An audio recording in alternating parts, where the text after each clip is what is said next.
Good morning. All India radio और राष्ट्रसभा के analysis में आप सबों का स्वागत है। अगर ऑल इंडिया रेडियो के अंदर न्यूज़ की बात करें तो कुछ भी इम्पोर्टेंट नहीं है। नेक्स्ट देश देशांतर के अंदर आरबीआई ने एक फाइनेंशियल स्टेबिलिटी रिपोर्ट जारी किया है, डिस्कस करेंगे। और द बिग पिक्चर के अंदर बात की गई है, द बिग पिक्चर के अंदर जो बात की गई है वो की गई है youth the foremost of nation. तो यूथ के बारे में बात करेंगे, तो चलिए डिस्कशन स्टार्ट करते हैं। पहली न्यूज़ जो है हमारे पास वो एनपीए के बारे में है। यहाँ पर क्या है कि एक सेकंड, कहाँ गया, हाँ, यहाँ पर क्या है कि बहुत ही मुश्किल वक्त है। कोविड-19 से हम निकले हैं। आरबीआई ने कहा है मंडे को छमाही फाइनेंशियल स्टेबिलिटी रिपोर्ट में कि आरबीआई गवर्नर शक्तिकांत ने कहा है कि कोविड के कारण जो है एक सेकंड आपको मैं दिखा दूँ। यहाँ पर जो एनपीए है, ग्रॉस एनपीए है, 2021 तक बढ़कर 13.5% हो सकता है, जो कि एक साल पहले 7.5% था। तो आप समझ सकते हो कितना हाइक होने वाला है। नॉन परफॉर्मिंग एसेट, पता है आपको 90 डेज़ तक के बाद अगर उसका इंटरेस्ट भी नहीं आता है, तो ये आपको अच्छी तरह से पता है एनपीए के बारे में। देखो, 3 महीने पहले हमारी जो अर्थव्यवस्था थी वो 24% के आसपास घटी है। जाहिर सी बात है एनपीए बढ़ेगा ही बढ़ेगा। एनपीए बढ़ने का एक और रीज़न है, गवर्नमेंट ने कहा, मतलब जो सिनेरियो बना कोविड के टाइम में, आरबीआई ने एक स्टेप लिया मॉरेटोरियम का कॉन्सेप्ट। और प्रीलिम्स के अंदर ये मॉरेटोरियम शब्द भी आपको दिख सकता है, मतलब जिनका लोन चल रहा है ऑलरेडी 5,000, 10,000, 25,000, 5 लाख जो भी चल रहा है, तो वो उस समय नहीं जमा करें, 2-3 महीने, 4 महीने, 5 महीने बाद आप जमा कीजिए। ये टाइम एक्सटेंड किया गया। मॉरेटोरियम का मतलब टाइम एक्सटेंड ही होता है, तो थोड़ा सा ध्यान रखेंगे। और आरबीआई ने सतर्क करने की बात कही है। एमएसएमई सेक्टर के अंदर क्या होता है, 15 से 16 करोड़ लोग कारोबार लेते हैं। तो कैसे इसको रिवाइव किया जाए। 2006 और 7 के आसपास इकोनॉमी हमारा बहुत बूम था।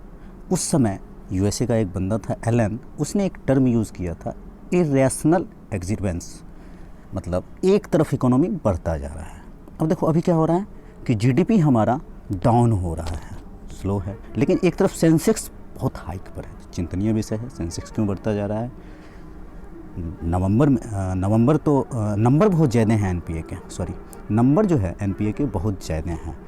इसके लिए आईबीसी, इंसॉल्वेंसी बैंक्रप्सी कोड, जो गवर्नमेंट का है, या फिर गवर्नमेंट रीस्ट्रक्चर भी करती है। देखो यहाँ पर 1-2 उदाहरण है जिसको आप यूज़ कर सकते हो। असल में 1996 और 97 में भी भारत का एनपीए 15% के आसपास था। अभी कोविड के सिचुएशन अलग है। कोविड के सिचुएशन से अभी अलग है, क्योंकि 1996 के आसपास हमारा टेक्नोलॉजी, हमारा एनवायरनमेंट, हमारा भारत की स्थिति अलग थी, तो उस समय थोड़ी दिक्कत थी इसको रिकवर करने में। लेकिन अभी बहुत सारी चीज़ें ऑनलाइन है, डाटा है पब्लिक डोमेन में। एक और एग्जांपल देता हूँ मैं आपको। कार मोटर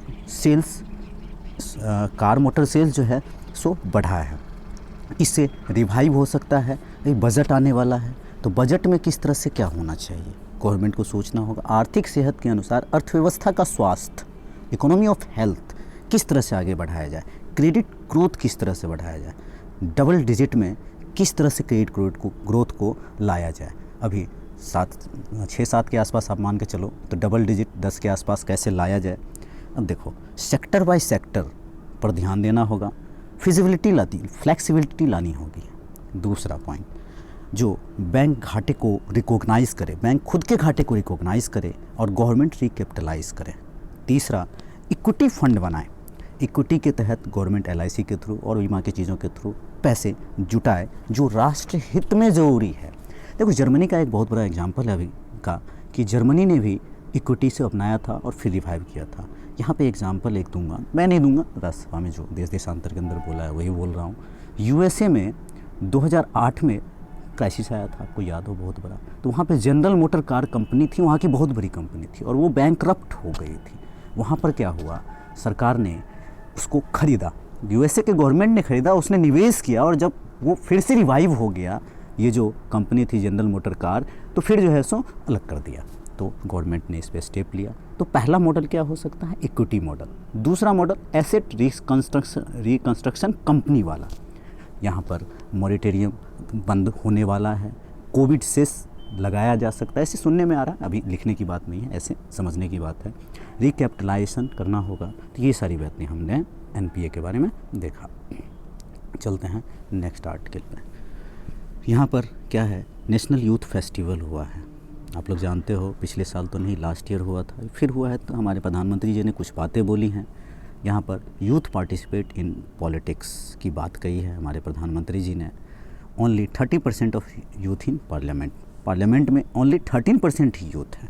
अब देखो इंस्पायरेशन, अब जो ये नेशनल यूथ फेस्टिवल जो हुआ है, ये जो बच्चे ने फर्स्ट सेकंड थर्ड प्राइज़ जो लेते हैं, ये लोगों के लिए इंस्पायरेशन बनते हैं, अपने फ्रेंड्स के लिए इंस्पायरेशन बनते हैं, अपने नेबर के लिए इंस्पायरेशन बनते हैं, मतलब अपने इंस्टीट्यूशन के लिए इंस्पायरेशन बनते हैं।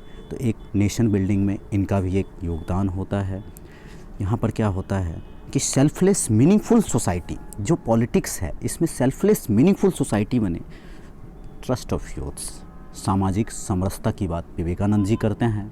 यहाँ पर एवरेज एज जो है 29, while average age of parliamentarian in 55। और politics does not only need intellectual capability, intellectual capability की भी ज़रूरत नहीं है, also muscles in iron and nerves of steels. Politics के बारे में बात की जाए तो सस्टेनेबल वोकेशन की ज़रूरत है, जो एरिना है, जो नेशन बिल्डिंग में काम है। यहाँ पर फ्रेश इनोवेटिव आइडियाज़ आते हैं यूथ से, बहुत ही इंपॉर्टेंट है। हालांकि ऐसी बातें पॉलिटिक्स के अंदर स्पेशली लिखने के लिए बहुत अच्छा है, ऑनेस्टली स्पीकिंग लिखने के लिए बहुत अच्छा है, लेकिन ऐसा होता नहीं है, आप अच्छी तरह से जानते हो। इवन मैंने करीब से देखा है, गांव के पंचायत के चुनाव में देखा है, मोर यूथनिस्टिक, एनर्जेटिक एंड फ्लेक्सिबल होते हैं youth. Bringing youth in politics can erase the negative perception of politics. जो नहीं, पॉलिटिक्स गंदा है इसको, हालांकि देखो एक उदाहरण है, पता नहीं सबके अपने अपने मत है। दिल्ली में आम आदमी पार्टी आया, एजुकेशन में तो बहुत अच्छा काम किया, तो कुछ नए चेहरे, नए तरह का कुछ ना कुछ तो बदला जरूर है।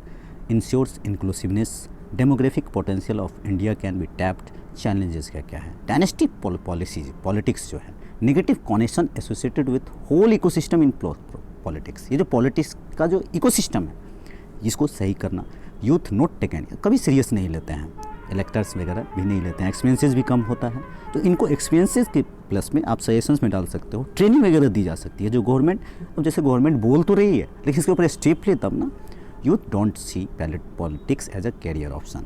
बैंक की तैयारी करने वाले बैंक की तैयारी करते हैं, एसएससी तैयारी करते हैं, आप यूपीएससी की तैयारी करते हो, हमें अधिकारी बनना है, कोई ये नहीं कहता है, जो नॉर्मल बातें आजकल हो गई है। पॉलिटिक्स भी इज़ ऑल्सो अ कैरियर, वो भी तो एक जॉब है। लैक ऑफ इंस्टीट्यूशनल मैकेनिज्म भी, जो मैकेनिज्म की चुनाव लड़ने के लिए इतनी पात्रता, वो सही है, लेकिन किस तरह से वहाँ तक जाए, कैसे जाए, नहीं जाए, लोगों को तो यही नहीं पता है कि आर्टिकल 24 के तहत जो है सो इलेक्शन कमीशन है, इलेक्शन कमीशन चुनाव करवाता है। तो इन सब चीज़ों का जो है रिवाइवल जरूरी है। और ऑनेस्ट पॉलिटिशियन के पास बहुत सारे थ्रेट्स भी होते हैं, पॉलिटिकल अवेयरनेस कैंपेन चलाना चाहिए, यूथ ट्रेनिंग एंड ब्यूरोक्रेसी जो कहा अभी, स्ट्रक्चरल इंस्टीट्यूशनल मैकेनिज्म होना चाहिए, ये सब हम वे फॉरवर्ड की बात कर रहे हैं। Intensive programme in youth legislation होना चाहिए। Political parties need to come up with reform internal structure. Political लोग तो अपना सीट छोड़ने को तैयार नहीं है, तो स्ट्रक्चर रिफॉर्म कहाँ से आएगा। मोर स्ट्रेंथ और to strengthening capital political parties. Institutional mechanism in colleges and school level पे बनाना चाहिए। देखो quality of politicians who are coming, मतलब over the year quality of politicians who are coming from different parties, they are not capable, मतलब capable in the sense who are coming from different parties की quality, इस तरह से लिख सकते हैं, quality नहीं है उन लोगों में, तो क्वालिटी बढ़ाने की ज़रूरत है। यहाँ पर क्या है कि जो पॉलिटिशियन होते हैं is one of the strengthed medium of making nation. Politics is also a service. ये इस आर्टिकल का एक आप कंक्लूजन सार कह सकते हो, अच्छा आर्टिकल था। तो आज के डिस्कशन में इतना ही था। Thank you.